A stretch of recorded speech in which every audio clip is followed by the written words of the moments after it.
Bien, voy a hacer una pequeña claquetilla para lo del audio.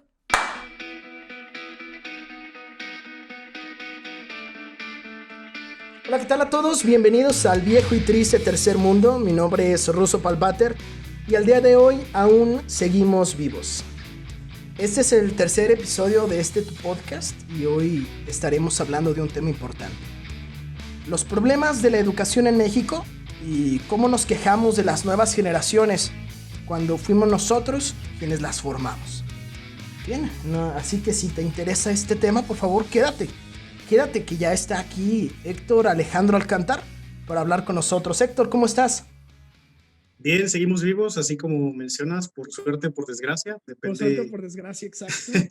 si eres positivo o negativo, pero aquí seguimos. Sí, aquí estamos, aún. Héctor, eres licenciado en educación Así es, y docente de primaria. correcto. Muy bien, Héctor. En educación, eh, pero estoy trabajando como docente en educación básica, aunque también me tocó ahí un pequeño periodo en bachillerato, También. pero fue muy poquito tiempo. Y te quedaste con la educación básica. Sí, sí, la educación para los niños, Son cosas, aunque, uh-huh, sí, sí, dime. son cosas muy completamente distintas, ¿no? Sí, hay un mundo de diferencia entre la forma en la que aprenden los niños y la forma en la que aprenden los adolescentes, iba a decir adultos, Uh-huh. pero bueno, son prácticamente adultos. Pero sí, la forma de aprender son muy distintas. No es lo mismo un niño que un adolescente. Para empezar, el adolescente es un poco más independiente y ya no hace falta tantas explicaciones. Con un niño tienes que ir como un poco más de la mano con ellos. Aparte hay como una especie de paradigma ya en bachillerato, donde la educación forma parte ya no tan obligatoria, sino más bien como una cierta decisión, se basa de una cierta decisión del estudiante, ¿no? Hasta cierto punto, sí. Hasta cierto punto en bachillerato, o es por lo menos lo que la gente creería, ¿no? Que si un alumno va a estudiar la prepa o el bachillerato, el equivalente, pues, es porque él quiere, es porque está ahí por su propia voluntad y nadie le está obligando. A diferencia de los niños, que sus papás son los que los llevan a la escuela. Pero no siempre es así, ¿no? Y últimamente, yo creo que en los últimos años es cada vez menos así. Y es más de que en la prepa los están prácticamente obligando a ir a muchos. No a todos, obviamente, pero sí muchos están ahí casi contra su voluntad. Ujú. Pero es menos, yo creo que es menos que en la primaria, secundaria. Y es que ya no hay, en la primaria, secundaria, pues no es una cuestión, y creo que ya es un tema que ya tocaremos más adelante, ¿no? De la importancia que tiene, la relevancia que tiene la educación básica para el país, ¿no? Y es algo que mencionabas antes de que comenzáramos a grabar este episodio, ¿no? Tiene mucho que ver con la cuestión de cómo se imparte la educación en el tercer mundo, porque habrá que recordar que México es un país de tercer mundo y entonces tiene características en la educación que lo hacen digno de ser, de dar una educación de tercer mundo. Hay una diferencia como se educa aquí a como se educa en países primermundistas, ¿no? Así es. Tiene que ver mucho en la forma en la que se administra también.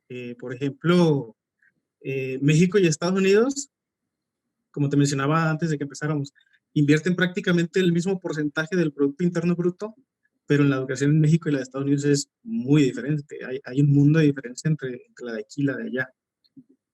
Aunque en Estados Unidos se van un poco más por la educación privada. Aquí en México la educación pública es más común. Es más común que un niño, un adolescente, un estudiante cualquiera, vaya a una escuela pública que a una escuela privada. En Estados Unidos es un poco al revés. Allá los que van más a las públicas es la gente con más eh, carencias económicas, por así decirlo, pero allá es mucho más común que los alumnos vayan a escuelas públicas. Y aún así, la diferencia es muy grande entre México y Estados Unidos, a pesar de que invierten prácticamente el mismo porcentaje del Producto Interno Bruto, de sus ingresos, de lo que Sí, ellos producen. y mencionabas también que algo que también afecta muchísimo es que son muchísimas personas en comparación en Estados Unidos a comparación en México.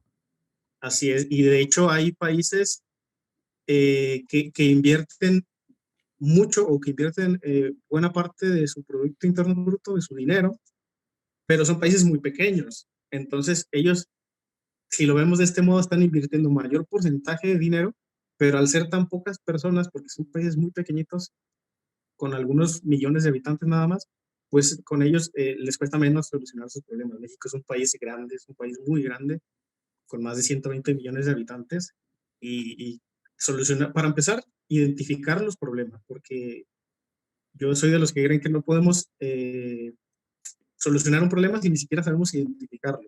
Y yo creo que en México es uno de los fallos que ha tenido, que ni siquiera ha podido identificar bien cuáles son los problemas de su educación, qué es lo que está mal. También, como te mencionaba hace rato, una de las cosas que podríamos interesarnos es de por qué México es un país del tercer mundo, ya que estamos en el tema del tercer mundo. En cuanto a educación, te mencionaba también que el proceso educativo, me hablo de los proyectos educativos a largo plazo, van como por etapas. México siguió una etapa de alfabetización que se reportan 95%, casi 96% de alfabetización, que suponemos que esas cifras están un poco infladas, que la analfabetización es mucho mayor. Pero una vez que se supera ese proceso de alfabetización, se busca pasar a la siguiente etapa, que es buscar la calidad educativa. Para las personas que no estén muy familiarizadas con los conceptos de educación, ¿qué conlleva la alfabetización? ¿Es únicamente que las personas aprendan a leer y escribir o conlleva más aspectos? Básicamente es eso. Palabras muy simples es que sepan leer y escribir. O sea, Y que sería sepan, como el primer que sepan nivel. comunicarse. Sí. O sea, cuando las industrias empiezan a crecer, ya nos estamos regresando a épocas de la revolución industrial. Cuando todo la industrialización se empieza a extender por todos los países, a los gobiernos les interesaba que hubiera trabajadores que como mínimo supieran leer y escribir y contar, porque era necesario para el trabajo que ellos estaban realizando. Entonces, esto era lo que en aquella época buscaban los países. Conforme se fue progresando más, la exigencia fue siendo cada vez mayor. Entonces se tenía que pasar a una etapa nueva. Ya no era suficiente con saber leer y escribir, ya tenían que contar los trabajadores con un conocimiento mayor. Y entonces el proceso educativo de los proyectos educativos tuvo que pasar a una siguiente etapa, que era esta que te mencioné hace un momento, de la calidad educativa. Por mucho tiempo lo que se buscaba ya no era nada más darles cierta educación, sino que ahora vamos a darle una mejor educación, ahora vamos a enseñarles más cosas y vamos a enseñárselas bien. El problema con México es que, bueno, el problema es el que yo veo, yo no voy a hablar por nadie más, yo voy a hablar por mí nada más. El problema que yo veo es que ese dinero se está invirtiendo probablemente mal, porque sabemos que en los países del tercer mundo hay mucha corrupción, la inversión en educación se pierde en la corrupción también, una buena parte, desvío de recursos y demás, cosas del tercer mundo. Sí, sí. El problema es ese, que esa inversión, a pesar de que sí es mucho dinero lo que se está invirtiendo en educación, no se está invirtiendo bien o no está llegando a donde se supone que debería llegar. Y también pasa y ocurre, de hecho, muy seguido, a lo mejor no tanto en las ciudades, pero sí en zonas rurales o en pueblos, que hay escuelas que no tienen suficientes butacas para los niños, hay niños que tienen que conseguir sillas de donde sea para poder sentarse porque no hay, o que no tienen pizarrón, hay lugares donde no tienen pizarrón, hay escuelas que no tienen agua. Entonces, esa calidad educativa como que se nos está quedando muy atrás. O sea, para hablar de una verdadera calidad educativa, por lo menos debería haber lo que el alumno necesita. Sí, sí. Por ejemplo, la calidad educativa crece un poquito en contenido con respecto a la alfabetización, a lo que yo logro entender que nos Ujú. explicas ahora. Crece un poco en contenido, pero ahora ya no es solo el contenido, sino que también se necesita forma. No es solamente qué conocimientos vas a transmitir, sino también que hayan las condiciones propicias para transmitir ese conocimiento, desde infraestructura, desde los muebles, mueblería necesaria para poder recibir las clases, toda esta cuestión desde tecnología, desde toda la indumentaria necesaria para transmitir y recibir el conocimiento, ¿no? Así es, y de hecho este último gobierno, esta última administración, con la última reforma educativa, la última reforma de la educación que ha habido en México, ya no se habla de calidad educativa, ahora se habla de excelencia educativa.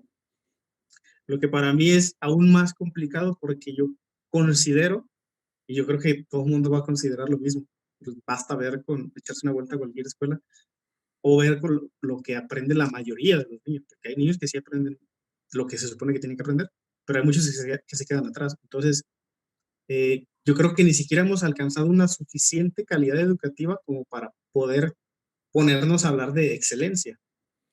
Yo creo que hay más procesos que deberíamos seguir antes de empezar a hablar de excelencia y sin embargo, hoy en día en el sistema educativo nacional se habla de excelencia cuando para mí ni siquiera se ha alcanzado una buena calidad educativa.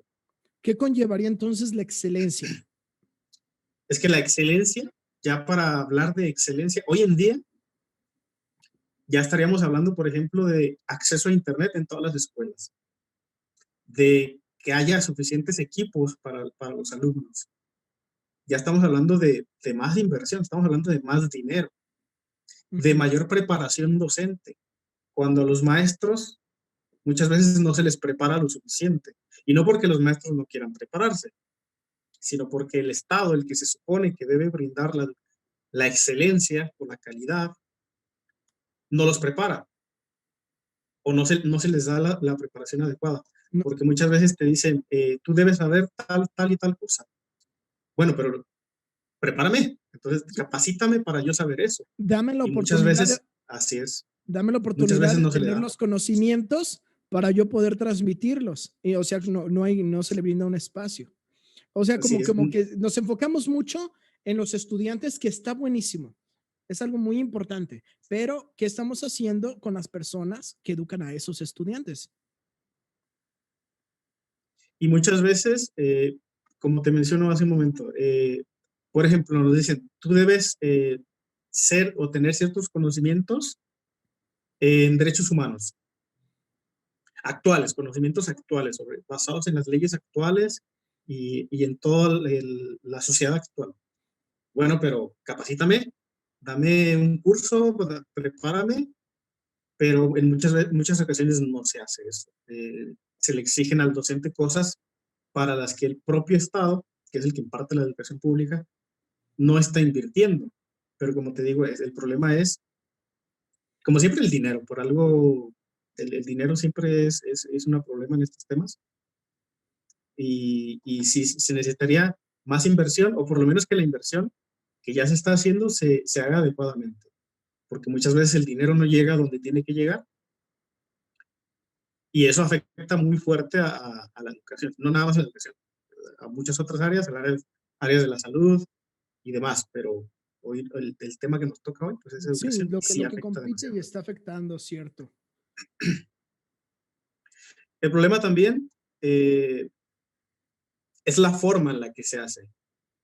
Bueno, vamos diferenciando entre los tipos de educación que hay. Existe la educación formal, que es la que todos conocemos, vas a una escuela, te dan un certificado cuando terminas, o un título si es una licenciatura. Está la educación no formal, que es, por ejemplo, un curso que tú vas, por ejemplo, un curso en una casa de cultura, vas a hacer un curso sobre cocina o sobre no sé qué más cursos de pintura o ese tipo de cursos. Ujú. Ese es un tipo de educación. Pero como al final no te otorgan un certificado, ni un título, ni nada, ningún documento importante, se cataloga como educación no formal. Y luego está la educación informal. Algo que tienen en común estas dos es que es intencionada. O sea, tú vas con toda la intención de aprender algo. En la educación informal no pasa esto. En la educación informal tú aprendes sin la intención de aprender. Lo podemos traducir como la educación que te dan en tu casa, o la educación o las cosas que tú aprendes en la calle, las cosas que aprendes de la vida misma, que esa es la educación informal. La educación formal, pues ya vemos que tiene sus problemas. En general, pues son problemas causados a lo mejor por el Estado, por la sociedad, por todos. A lo mejor todos repartimos la culpa para no culpar a uno solo, pero ahí hay un poco de culpa para todos. En cuanto a la educación informal, pues ahí ya no podemos culpar al Estado, o por lo menos no completamente. Ahí ya le estaríamos culpando un poco más.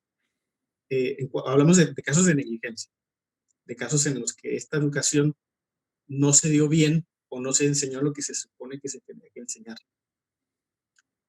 Pasa también, no sé si tú has sabido de casos como psicólogo, por ejemplo, de niños que tienen problemas de comportamiento, que son demasiado groseros, son, son un problema total, o sea, que son muy difíciles de tratar. Sí. Esto ya viene de la educación informal, la educación que se les da en casa. Y esto no es culpa de los docentes, de todo. El docente no tiene por qué enseñarle modales a un niño. Esto lo traen desde casa. Y hay más problemas de la educación. Bueno, acabo de mencionar algunos, los que son por lo menos culpa del Estado, los que podemos decir, esto no es culpa de nosotros, esto es culpa de más arriba. Pero hay más, no sé en cuál te gustaría Bueno, ahondar un poco más. me hace mucho ruido esto que mencionas de todos esos problemas de conducta que presentan muchos estudiantes, que se presentan, esos problemas de conducta se presentan muchas veces en la escuela y el profesor se percata de ellos porque genera ruido, genera una distorsión en el aprendizaje de todos los alumnos del aula. Por ejemplo, remitámonos a un aula y hay un alumno que literalmente está estorbando al aprendizaje por, por motivos conductuales. Entonces, y era lo que tú dices, ahí es cuestión de la educación informal que ha estado recibiendo, de la educación que ha estado recibiendo en casa, ¿no? Y fíjate que como todo es multifactorial. O sea, hay quien no cree en el efecto mariposa.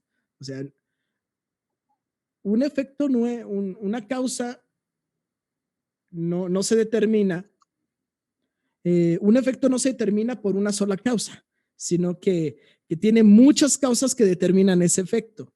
Y en este caso, el niño que golpea a sus otros compañeros viene de un hogar que tiene ya también muchísimos problemas. Viene aprendiendo esquemas de comportamiento, esquemas de valores, y entonces ese niño conflictivo valoriza diferente a los demás compañeros, valoriza distinto las cosas que sus compañeros. Y resulta que los padres valorizan las cosas igual, y él solamente aprendió esos valores. Y es una cuestión ya generacional que se va heredando, ¿no? La educación que se le brinda a los papás de ese niño conflictivo también tiene que ver en cierta medida, porque muchas veces los docentes terminan siendo el punto de rescate de muchos alumnos que no tienen muchos factores protectores dentro de sus hogares, ¿no? Tú decías, no es la obligación de un profesor brindar valores a un niño, porque esa es obligación de su casa. Pero ese es el término, eso queda mucho en el mundo de las ideas. Ya en el mundo real, a veces el docente es la única respuesta que tiene ese niño. Es la única, es su único factor protector muchas veces. Valores sí. Valores sí, sí se enseñan a los niños en la escuela. Lo que no se les enseña son modales. Por ejemplo, es que sí se les enseña, pero el problema es que en su casa no se les enseña. En la escuela se intenta corregir eso. Por ejemplo, hay un niño que siempre empuja a los demás. Por ejemplo, van caminando o lo que sea, y donde él quiere pasar, está empujando a todos, y está empujando a todo el mundo. Ese tipo de comportamientos en la escuela se trata de corregir, pero esas actitudes se las aprenden en su casa. Ese tipo por eso decía modales. No se les enseña modales a los niños en la escuela. A los niños en la escuela se les enseñan otras cosas. Valores sí se les puede enseñar, de hecho se les enseña. Hay una materia en la que se ve específicamente los valores. Pero el problema es ese, cuando tienen esas ciertas actitudes que ya las traen desde su casa, que probablemente las aprendieron en la calle, no necesariamente en su casa, probablemente en la calle, pero esas son las que son más difíciles de corregir, por lo menos cuando son más chicos, porque tú hablas con los papás, con las mamás, y a veces, no siempre, pero a veces no sirve de nada, porque ellos van a decir, no, es que en la casa se porta bien, es que en la casa no es así, pero en la escuela no sé qué es lo que pasa. A lo mejor es otro niño el que lo está provocando, a lo mejor son los otros niños los que lo pelean, y entonces, pues el papá o la mamá, como ve que en su casa se porta bien, su reacción es culpar a otros. O al revés, a lo mejor la mamá o el papá ya sabe perfectamente que el niño se porta así, obviamente se porta así porque nunca lo ha corregido y no lo va a corregir. No lo va a corregir porque el maestro le está diciendo, porque el director o la directora le está diciendo. Va a decir sí, sí, sí, a lo que sea y va a continuar. Y eso yo lo he visto muchas veces. Entonces te digo, muchas veces hablar con los padres de familia, con los papás de los niños, pues de poco o de nada sirve, pero es porque esa educación que está recibiendo en casa o en la calle, porque muchas veces hay niños que se crían en la calle prácticamente porque los papás no los cuidan, para ellos es como un alivio que se salgan a la calle a jugar, que se salgan a la calle a hacer lo que sea, porque hay papás así, por desgracia hay familias así. Y luego otra que la que tú mencionabas, de que en su casa hay muchos problemas y que sí, si la escuela sí puede ser un refugio para los niños. Pero normalmente esos niños no dan problemas. Esos niños lo que quieren es estar en la escuela y no quieren irse a su casa, porque saben en su casa lo que hay. Este, eso ya hablábamos de problemas como muy específicos. Ya, ya nos estamos como enfocando demasiado en cosas nos estamos centrando demasiado en algo Muy muy puntual. específico, sí, Sí, sí. muy puntual. Pero yo creo que sí es importante saber el porqué de las cosas. A mí me gusta saber el porqué de las cosas. ¿Por qué las cosas están tan jodidas? Pues bueno, vamos echando un vistazo hacia atrás o vamos haciendo una vista panorámica de cómo están las cosas para saber por qué está todo tan jodido. ¿Por qué México es tercer mundo? ¿Por qué pasa esto? ¿Por qué aquello? Entonces yo creo que sí es bueno puntualizar en ciertos detalles. Sí, ya que todo tiene cierto relato histórico, porque el presente es un reflejo del pasado y el futuro será un reflejo de lo que hacemos hoy y lo que hicimos antes.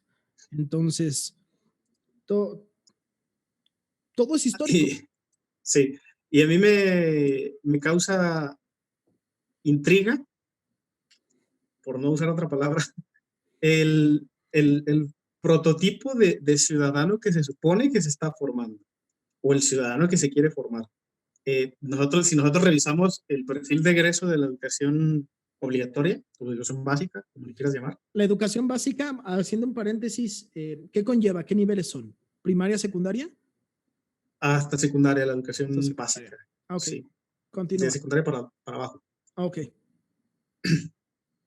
También la educación media y media superior también tienen, bueno, perdón, la secundaria, la media superior también tiene su perfil de egreso. Cada nivel tiene su Cada perfil de nivel egreso. tiene su El perfil de egreso. preescolar tiene el suyo, primaria tiene el suyo, secundaria tiene el suyo, media superior tiene el suyo. Uh-huh. Y ya en las carreras, pues de hecho en las carreras tú cuando te vas a inscribir, ahí te aparece el perfil de egreso. Ahí te lo piden. Sí, sí, O sea, justamente. cuando termines esta carrera, tú debes contar con ciertas características. Y en la primaria es igual, secundaria es igual. Y a mí me hace un poco de intriga eh, lo que se pide en educación básica, sobre todo en primaria. Quieren, por ejemplo, en el lenguaje de comunicación, los niños tienen que saber hablando un mínimo de inglés, cosa que no pasa porque ni siquiera hay maestros de inglés en las escuelas. De hecho, la materia de inglés es como opcional. Si no hay maestro de inglés y el docente de frente grupo no sabe inglés, entonces la materia de inglés no se imparte. Simplemente no se da. Y en la boleta ese espacio queda en blanco. ¿Y como docente no es un requisito saber inglés? El problema es que no, de los que están ahorita, de los que van a Turnovers, pues sí se les enseña inglés o un mínimo de inglés. Se les Uh-huh. enseña mal, por cierto, pero se les enseña. Porque sí, ya desde la formación de los docentes hay problemas. Sí, sí, ahí empieza el Pero, asunto. pero el detalle está con los docentes que ya están en el sistema y que a ellos no se les enseñó inglés. Entonces, ¿ellos cómo van a enseñar inglés si ellos mismos no saben inglés porque nunca se les preparó? Entonces, o llevas un maestro de inglés o les enseñas inglés a los que ya están. Pero sí, eso requiere una inversión que no se va a hacer. Por lo menos en mucho tiempo no se va a hacer. Entonces, ¿qué pasa con la materia de inglés? Que entra en el perfil de egreso. En el perfil de egreso ya se está diciendo que el alumno va por lo menos a describir en inglés aspectos de su pasado y su entorno, así como necesidades inmediatas. Así dice el perfil de egreso. Pero esto no va a pasar. ¿Por qué? Porque no hay quien enseñe inglés. Uh-huh. Y estamos hablando solamente de inglés. Hay problemas así en los demás ámbitos. Pero yo creo que el de inglés es el que más se nota, porque es que no hay maestros de inglés. En secundaria, como quiera, sí está la materia de inglés y hay un maestro específico para inglés. Y se hace el proceso de admisión para los docentes de inglés. Pero esto no pasa en primaria. ¿Por qué? Porque en primaria solamente tienes un docente, el docente frente a grupo. Y ya depende de si él sabe o no sabe. Y si no sabe, pues los niños no van a aprender inglés y ya. Así de sencillo. No aprendieron y ya. Y Fíjate, lo curioso es eso, que te lo marcan el perfil de egreso. sí, sí, Cuando el propio Estado sabe que no se está enseñando inglés. pero ¿se está haciendo algo para resolverlo? ¿Se está haciendo algo para resarcir? Pues poco a poco, porque te digo, en la formación de los docentes se intenta que se les enseñe inglés. Desde que se están preparando, se les enseña inglés, pero es que, como te digo, se les enseña mal. El inglés que se les enseña es malo.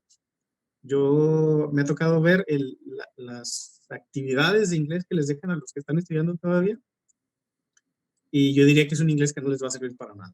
Es un inglés no muy diferente al que enseñaban en secundaria o prepa. Yo lo veo que es casi lo mismo. De frases sencillas y súper básicas no salen, de ahí no. Aparte de que, bueno, tú me desmentirás, pero considero que cada materia, cada asignatura tiene su propia dinámica pedagógica, ¿no? Entonces, no basta solamente con saber inglés, hay que saber la pedagogía que conlleva un idioma, porque no es lo mismo la pedagogía que tienes que usar para enseñarle a un niño matemáticas que para enseñarle un idioma, porque las matemáticas y los idiomas son rubros de aprendizaje bastante distintos, que tienen una mecánica psicológica muy diferente, que tienen una práctica distinta y que tienen una connotación en la sociedad también muy, muy distinta. y te genera habilidades que te especifican en diferentes ámbitos. Entonces, no es lo mismo enseñar idiomas que enseñar a lo mejor matemáticas. Entonces, no es solamente que el maestro quizá sepa el idioma, sino que también tiene que saber enseñarlo. Así es, ahí ya traeremos más en el tema que mencionábamos hace rato de la excelencia educativa. Si se busca de verdad una educación de excelencia, para empezar, por lo menos en el tema de inglés, así como se tiene un maestro de educación física en muchas escuelas, no en todas, porque hay escuelas donde el docente frente a grupo es el que da la clase de educación física. Pero así como en muchas escuelas se tiene un profesor de educación física, yo creo que se debería tener también un profesor de inglés. Obviamente no en todas las materias no se necesita un profesor para cada materia en primaria, porque son cosas muy, muy básicas. Un solo docente puede perfectamente dar español, geografía y matemáticas, pero en ese tipo de áreas donde ya requiere un conocimiento extra, como inglés, yo considero que sí debería haber un maestro de inglés en cada escuela, como debería haber un psicólogo en cada escuela, como debería haber eh, una, como lo tienen en otros países que tienen hasta una enfermería en la escuela, ya para hablar de educación de excelencia. Pero otra vez volvemos a lo mismo, se requiere mucha inversión que, que no se está haciendo y probablemente no se haga, y si se hace, se pierda en corrupción o algo, pero yo creo que por lo menos en México falta mucho tiempo para poder hablar de educación de calidad. Y ahí también entra más específicamente la capacidad de cada profesor, ya no nada más hablando de primaria, hablando en general, desde preescolar hasta licenciatura, maestría, doctorado, la capacidad del docente para transmitir ese conocimiento. Si el docente no sabe cómo transmitir el conocimiento, entonces el alumno no va a aprender. Probablemente incluso termine odiando la escuela, como le pasa a muchos niños. Hay muchos niños que no les gusta la escuela, no quieren ir a la escuela, pero no es porque que la escuela, cómo te lo explico? Es que puede ser que sea el caso, que el docente no está dando o transmitiendo el conocimiento de manera que el niño lo disfrute. Porque los niños, hablando ya otra vez de educación primaria, estoy saltando de la educación en general a la primaria. Sí. Eh, por lo menos en la primaria, el niño tiene que disfrutar ir a la escuela. O sea, el docente tiene que buscar la forma de que le gusten las matemáticas, de que le guste el español, de que le guste la geografía, la historia. Tiene que conocer a sus alumnos, tiene que encontrar la manera. Si no le gustan, bueno, el docente es responsable de que le tengan que gustar. Si hablamos de personas más adultas, por ejemplo en prepa, licenciatura, ahí sí depende mucho más del profesor, incluso más que en primaria, yo creo. Se podría dar el caso, porque si el profesor, que yo creo que todos hemos tenido un profesor así, que da su materia, da su clase y te estás durmiendo en la clase, estás aburridísimo, o está explicando el maestro y nadie entiende nada, pero nadie pregunta nada. ¿Por qué? Porque si preguntan algo, hay veces que pasa eso. La clase está tan aburrida y es tan confusa que no quieres preguntar porque se va a volver aún más confusa. Sí, sí. Y yo he escuchado a muchos estudiantes así, es que no pregunto porque si pregunto nos va a enredar más y va a ser peor. De por sí no lo entiendo y voy a entender menos todavía. Y ahí es la responsabilidad del profesor. Sí, sí. Lo que generas es que muchas veces te dan un discurso confuso en un intento de transmitirte el conocimiento y si lo preguntas vas a hacer únicamente que ese discurso se repita. Pero Sí. ahí lo que hay es claramente una falta de pedagogía, una falta de conocimiento, aunque se escuche repetitivo, una falta de conocimiento de las distintas formas de transmitir el conocimiento, ¿no? Por ejemplo, yo te puedo dar un discurso, no yo precisamente, estoy estableciendo un ejemplo. Alguien con pedagogía más bien da un discurso que no fue del todo comprensible para ti, alumno, Entonces, busco la manera didácticamente y pedagógicamente de transmitírtelo de otra manera que te sea más comprensible. O sea, no es algo tan complejo de entender. Y es algo que tú también mencionabas antes de que comenzáramos este podcast, de la importancia de establecer algunos cursos de cómo enseñar a los profesionistas, a los que egresan de las universidades. Porque, y te lo comentaba yo, sales de la carrera con una licenciatura y ya decides buscar trabajo o decides ir por una maestría o decides ir por una maestría, después un doctorado y sales con los conocimientos. Entonces, muchos de los egresados terminan siendo docentes. ¿Por qué? Porque cuentan con los conocimientos necesarios para poder dar la asignatura, sin embargo, no tienen noción de cómo transmitir esos conocimientos.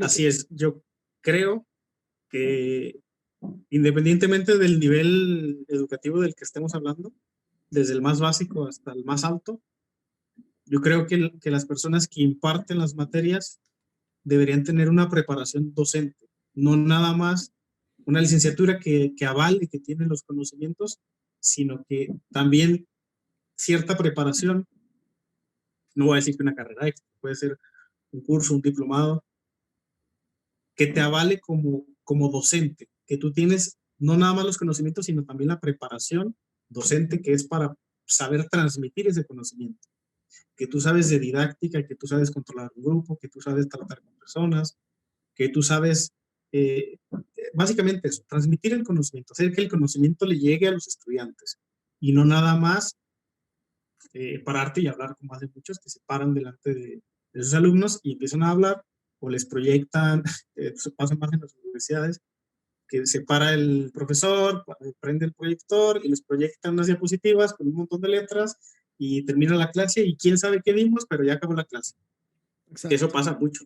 No, y llega a tal extremo, bueno, tú desmentirás la estrategia didáctica, tú desmentirás que también, qué tan mal sea una estrategia didáctica que se me llegó a implementar demasiado en mi época de estudiante de universidad. Tú le dabas a los estudiantes, los formabas en equipos, les dabas un tema de los que se iban a ver, eran 15 clases a lo largo de un semestre, le dabas un tema a cada equipo y los alumnos se las tenían que arreglar con la literatura, poca, mucha, como sea, pero tenían que arreglárselas para ellos dar la clase y ellos exponer la clase. Entonces, ¿la clase qué se volvía? La clase se volvía una cátedra de personas no preparadas, tratando de ser remediada por alguien que tiene los conocimientos y que está aplicando una técnica didáctica que con resultados bastante dudosos. Y entonces, ese es otro de los problemas que te mencionaba hace un rato, antes de empezar, que los profesores o el propio sistema educativo, asume que los alumnos tienen ciertos conocimientos que nunca les ha enseñado. Y era como te mencionaba, muchas veces el profesor te hace una pregunta o viene un examen, un cuestionario, lo que sea, y te dice, justifica tu respuesta. Pero ¿qué pasa? Que nunca te han enseñado a justificar una respuesta, nunca te han dicho cómo. Y es lo que pasa a veces, que el alumno simplemente contesta lo que sea. Contesta, pues estuvo bien, pues yo creo bueno, estoy de acuerdo, pero no dan argumentos, no te saben desglosar un argumento como debe ser. Entonces, ¿qué significaría eso? Pues primero que el alumno no entendió el tema, porque si no es capaz de justificarlo, no entendió el tema. Segundo, que nunca se le enseñó a justificar. No nada más eso, hablo de otro tipo de aspectos desde la primaria, que muchas veces te dicen, por ejemplo, realiza esta lectura y haz un resumen, pero nunca te enseñaron a hacer un resumen.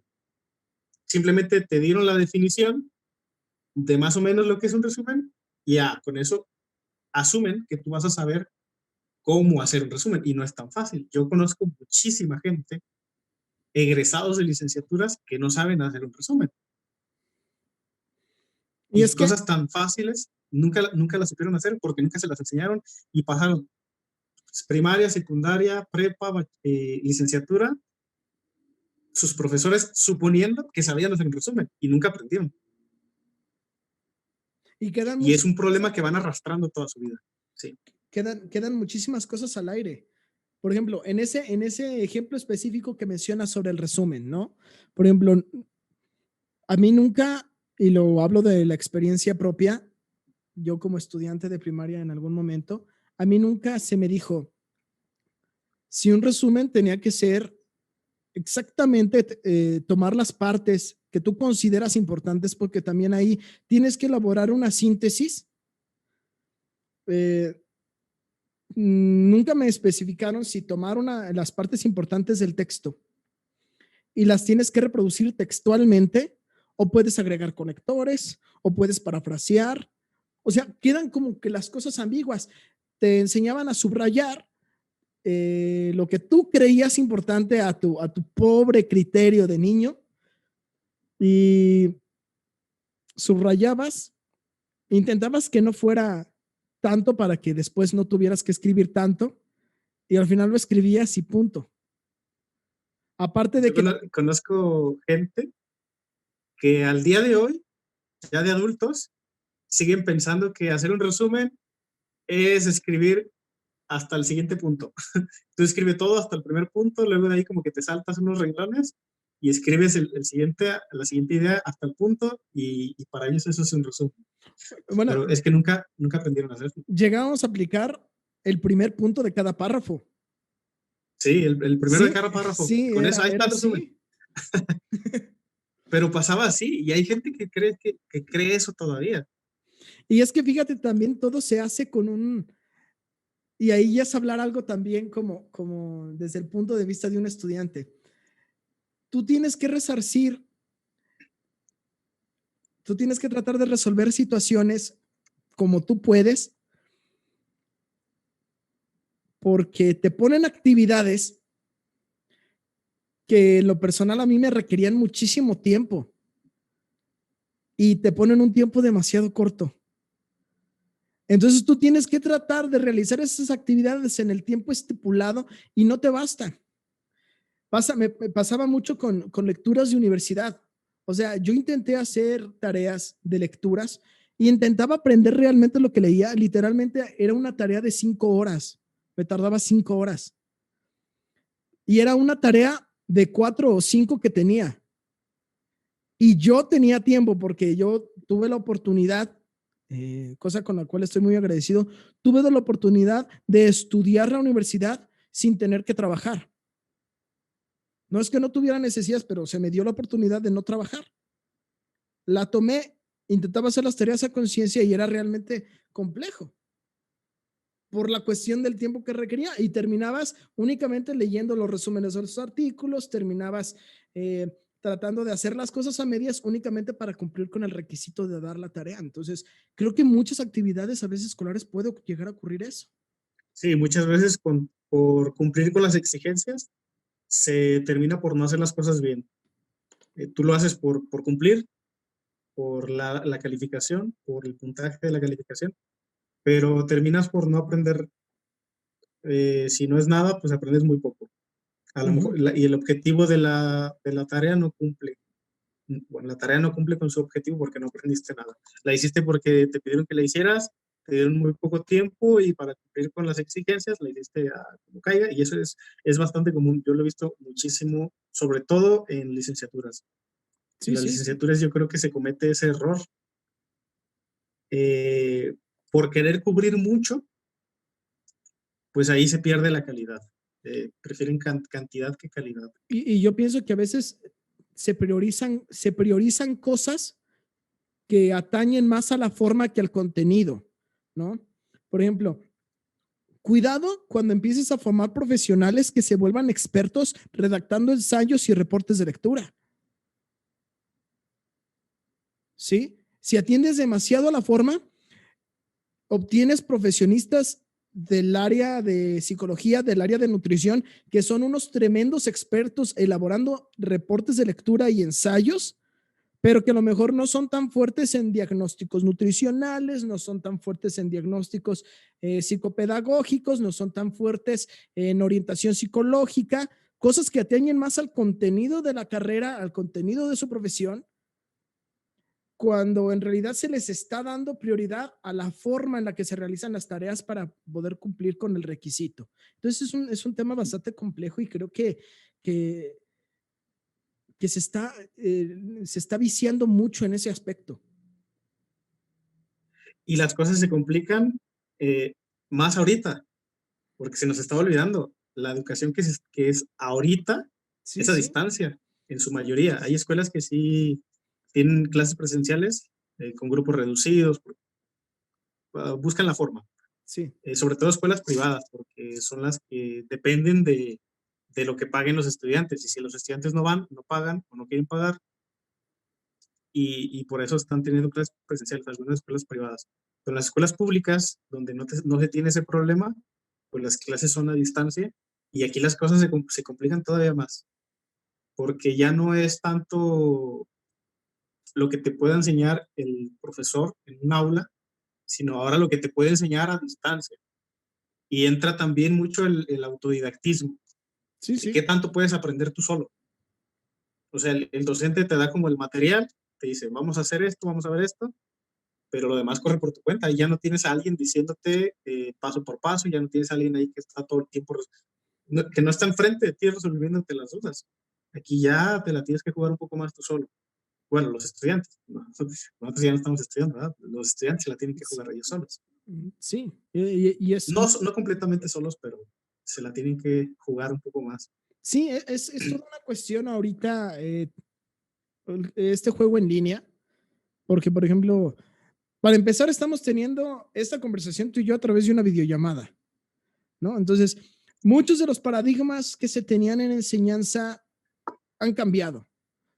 Muchos que atañen a la infraestructura han cambiado muchísimo, porque ahorita ya no podemos hablar de aulas, ya no podemos hablar de espacios físicos, tenemos que hablar de otro tipo de temas. Si, si, si, nos, si hiciéramos referencia a la calidad de la educación, ese segundo nivel que tú mencionabas al principio, ¿qué condiciones de infraestructura se tienen que tener en cuenta actualmente en esta situación de crisis en la que nos encontramos? Es que uno de los problemas más grandes, o uno de los obstáculos más grandes, yo creo que es el acceso a Internet hoy en día, porque, en el formato en el que se está trabajando, porque no todos los estudiantes tienen acceso a Internet o lo tienen muy limitado. Hay personas que sí tienen Internet, pero en la zona donde viven, el Internet es muy malo, muy lento, se va la señal, o simplemente no hay. Hay gente que vive en lugares donde no llega el Internet y tiene que conectarse con datos móviles, lo cual sale más caro. Y yo creo que para fin de poder hablar un poco más de ese siguiente paso, para que los estudiantes tengan una verdadera excelencia educativa, pues yo creo que sería el acceso a Internet, de que todos los estudiantes, garantizar el acceso a Internet a todos. Incluso hay gente que habla de que el Internet debería ser como un derecho humano, que así como tienes derecho al agua, a la salud, también deberías tener derecho al Internet, todas las personas. Es decir, hasta cierto punto, yo creo que tienen razón, hasta cierto punto, porque hoy en día, si no tienes Internet, pues estás como desconectado del mundo. Sí, No te sí. enteras de nada, no sabes nada, porque ya todo es por Internet. Y Todos hoy en te, día puedes hacer lo que tú quieras por Internet, puedes pedir comida, puedes comprar cosas. Si te gusta alguna serie, programa de televisión que salía nada más en la tele, ahora lo puedes buscar en Internet a la hora que tú quieras. sí, y hace cuando estamos hablando de que ya en línea todos tenemos ya una identidad. Todos somos alguien a través de Internet. Y muchas personas existen o no existen en la medida en la que interactúan en Internet o no lo hacen. Y fíjate, el Internet, para mí, a la forma en la que yo lo veo, es uno de los factores que influye mucho en el por qué la gente se queja mucho de las personas más jóvenes. Ahora ya volviendo otra vez a la formación de las nuevas generaciones. La gente, yo creo que se quejan mucho de las nuevas generaciones, o las personas más jóvenes, por el Internet. ¿Cómo era la vida antes sin el Internet? Si había una persona joven que tenía una idea que a lo mejor era desafiante con las ideas de los adultos o de la población en general, pues no podías comunicarlo, no podías decirlo. Simplemente había un adulto que te decía cállate o que te corregía y la educación que te daban a ti era también sobre respetar la opinión de los adultos o respetar la opinión de las personas que son más grandes que tú, porque se suponía que al ser más grandes tenían más experiencia, sabían más que tú eres más joven, tú estás aprendiendo, tú tienes que callarte. Esa era un poco la ideología que se manejaba. Pero con el Internet se rompe esto. ¿Por qué? Porque ahora tú puedes decir lo que tú quieras, donde tú quieras. Tú puedes entrar a Facebook y decir lo que se te dé la gana. Bueno, mal ejemplo, Facebook no, Facebook te censura. Tú puedes entrar a Twitter y Ajá. decir lo que se te dé la gana y puede que haya alguien que no esté de acuerdo contigo, que haya adultos, sobre todo, personas más grandes, que están ellos más arraigados a la educación que se les dio a ellos, a las ideologías que ellos tienen y que obviamente no se van a separar de ellos porque ya están como casados con esas ideologías. Pero no te va a poder hacer nada. Entonces tú puedes seguir diciendo lo que tú quieras, tú puedes contestarle, tú puedes decir lo que sea y vas a encontrar otras personas que están de acuerdo contigo y que te van a apoyar. Y es donde empieza este todo, como este efecto dominó, o como lo mencionabas hace un rato del efecto mariposa, un poco parecido a eso, de que un pequeño acto desencadena una serie de actos más grandes en el que todo el mundo puede decir lo que quiera ahora, no como antes, gracias al Internet. Y también genera que haya mucha gente en desacuerdo que se esté quejando de las nuevas generaciones. Que Sí, no se nos olvide que las personas adultas o los más grandes, los que ya tenemos una edad, no hablo como un anciano, pues me refiero en comparación con los adolescentes, sí, sí. que nosotros somos los que estamos formándolos, nosotros les estamos poniendo un ejemplo, o los que ya tienen hijos, ellos están educándolos y luego se quejan de ellos. Yo he escuchado, por ejemplo, gente ya mayor que se queja del trato que les dan sus hijos o se quejan de cómo se portan sus hijos y se les olvida que fueron ellos quienes los educaron. Sí. Ellos, o sea, tú lo formaste, tú lo educaste, tú le inculcaste tus valores y ahora te quejas de cómo es cuando tú fuiste la persona que formó a esta otra persona. Y fíjate que, que eso que justamente acabas de mencionar viene explicando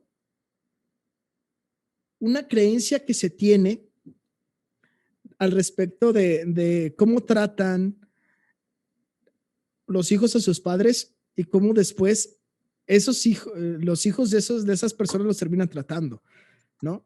Por ejemplo, eh, un hijo trata mal a su padre y el padre tiene la creencia de que, bueno, tú lo vas a pagar, tú lo pagarás.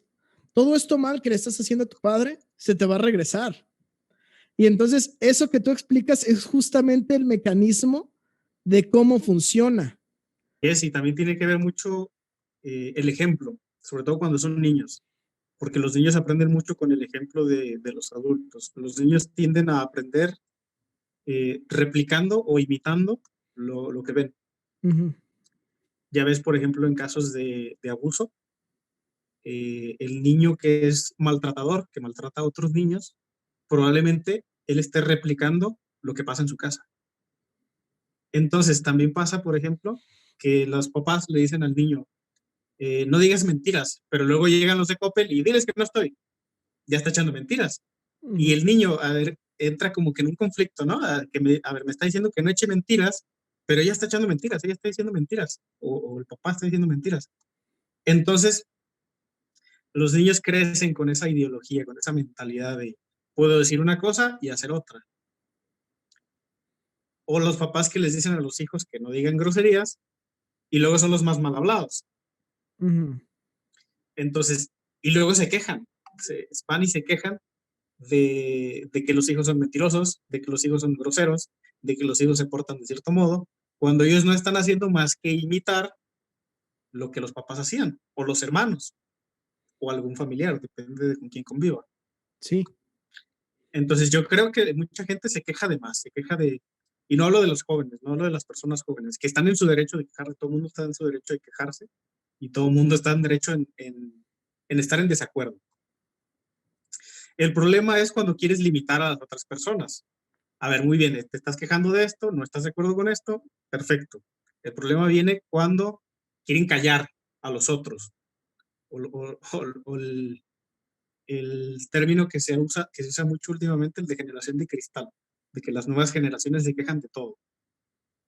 Cuando anteriormente, probablemente los papás, los abuelos, también se quejaban de todo, pero no había internet, no había forma de hacerse escuchar. sí, La no llegaba a diferencia que tantas yo veo, personas.